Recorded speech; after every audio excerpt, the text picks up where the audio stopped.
How have the past 2 years been? It's trite, I know, but I'm pretty sure we had high expectations from this decade when it comes to anime. The first year of 2020 has had a rough start, I've got to admit, but overall have your expectations been met? To start the decade off, we've got so many hits already that I won't be able to list them all. Instead, for today, I'm going to be talking about 10 of my favorite and what I think are the best new action anime in this decade. I'm going to be considering both my personal enjoyment and a show's effect on the community, how it's received and such when making the list. Whether you're here for the sake of watching a year and review video or looking for something relatively new to watch, you aren't in the right place. Also, I'm not going to be including sequels here, so we can get these new rising stars some shine. Kicking off the list, we have 2020's Decadence at my number 10. Decadence was quite the ambitious project by studio, not airing around the midpoint of the year 2020. In a very packed season thanks to all the previous delays, it kind of flew under the radar. For the most part, never mind the 3 big sequels that it had the misfortune of airing alongside. There's the really hyped god of high school Great Pretender and Rent a Girlfriend to contend with. However, for an action sci-fi show that looks like an offshoot to those Attack on Titan-like shows first, it truly came into its own, a few episodes into its run for something that's not so popular. The team did a stellar job in terms of production, and it's a lot deeper than people initially gave it credit for. Can't be helped with a rough or generic-looking start. But after finishing it, I'd say that I came on more than satisfied with the character dynamics and the messages in the show. It probably won't get a second season, but really doesn't need one. Now a lot of the popular action titles in the past few years have been in the form of sci-fi anime. How about playing the role of the SCI protagonist yourself and assembling your allies, rising up the ranks, and conquering a land ravaged by factions competing for supremacy? Dying is only the beginning. However, if you prefer popcorn entertainment, look no further than Misfit of Demon King Academy and our number 9 spot do. Shinzen no Kodo, the incidence of easy access, or how easy it is to get a random guy to watch and enjoy a show for dumb mindless. Fun Misfit of Demon King Academy is my pick, not just for this season, but also for its year in what seems to be one of the last big hits out of a bygone genre. Misfit of Demon King Academy managed to stand out and not fall into irrelevance, like around half of the similar stuff lying around in the early to mid-2010s household by taking the overpowered main character trope and going all overdrive with it, making the thing look so self-aware to the point of parody, while weaving actual drama and exciting moments in between them in a way it feels like Akashic Records.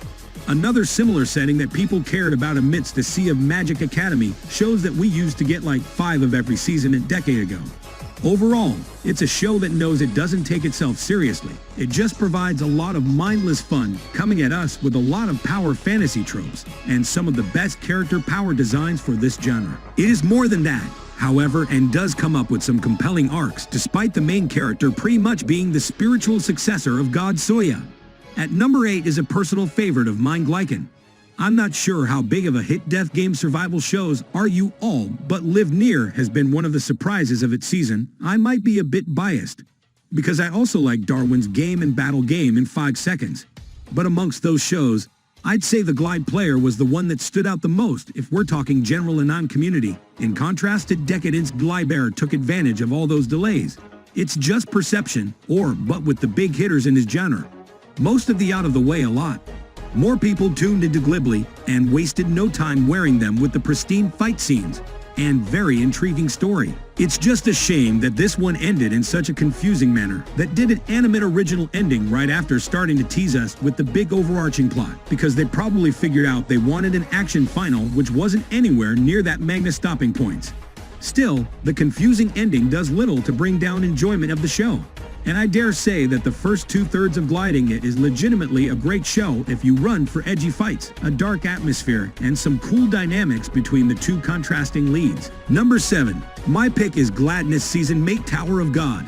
Those were the days when back then, there was this movement to bring Korean webtoons in anime format. And what better wants to start the movement of then probably the most popular webtoon of the War Tower of God, combining a lot of familiar story beats with a very creative setting and a lot of great world building and cool characters and action. It's no surprise Tower of God became as famous as it did amongst the shows I've talked about so far. It's probably the most focused on exploration and adventure over fights. In a sense, it fits the traditional explorative mold that people have grown to love. It's also got a story that, while not as deep or profound as Decadence, relatively speaking, it does have its fair share of substance. My only gripe, however, is that the entire season is basically the prologue. Yeah, you've heard that right. As a standalone, it does very well, and I really enjoyed it. I think of what it could have been, sure it will get better soon, but I don't see this getting a second season anytime soon. It's a glorified commercial, even more so than the standard manga or like novel adaptations. And I feel because of that it's such a waste, but number 6, I'll go for 86. Honestly, I haven't had too many chances to enjoy military anime the past few years. Mecha shows I do watch, and there are some great hits from the past decades like Cold Gas and Gundam Ibio. There are also fringe military shows, as in barely qualify as one in certain angles like Kimmy said that I enjoyed.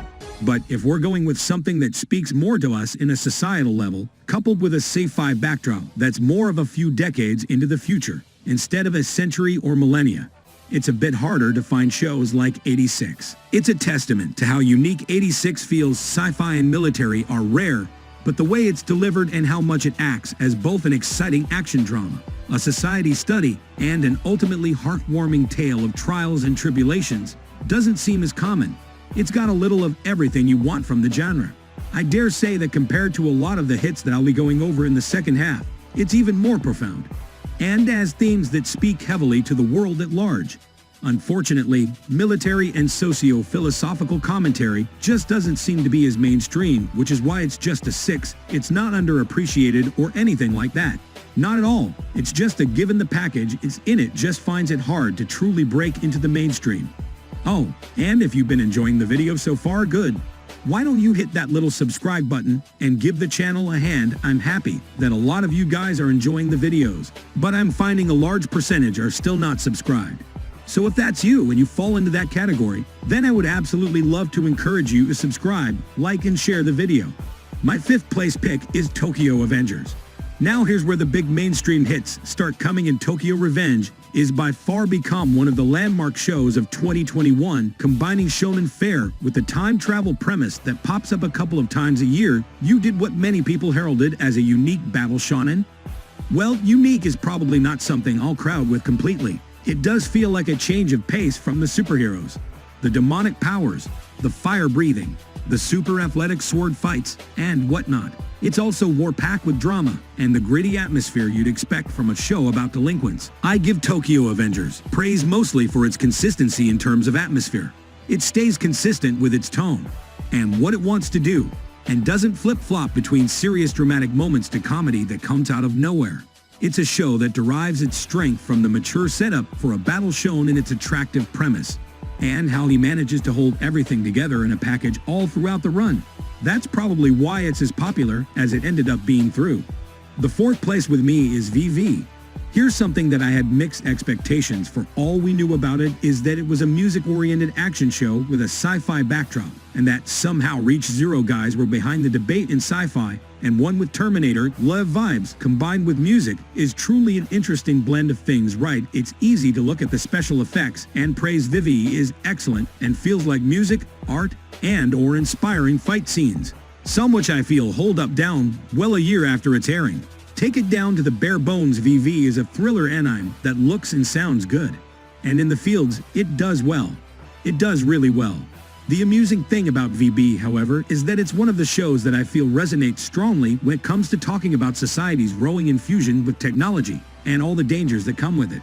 It's got some themes that look more and more relevant the more years we go through in this world. Vivi, unlike similar shows like Ghost in the Shell, may not be remembered in the slightest years from now. Had I feel this largely faded from the public sphere already, actually, but there's no doubting its message, its core value as a sci-fi thriller, and how fun the ride it took me through when I first watched him. If we're talking just 2021, it has a case of being one of the best shows that year gave us afterward as the ranking of kings. Here's a show that's very easy to give a pass. Just look at how it looks. Granted, I fell into the same trap, but I eventually came around to watching it. And I have to say that I was blown away by how simplistic it looks. Ranking of Kings manages to weave an underdog story for the ages. There's so much that people give a Ranking of Kings praise for. There's the plot itself, there's the music and presentation, and there's a way in which it creates drama and stakes.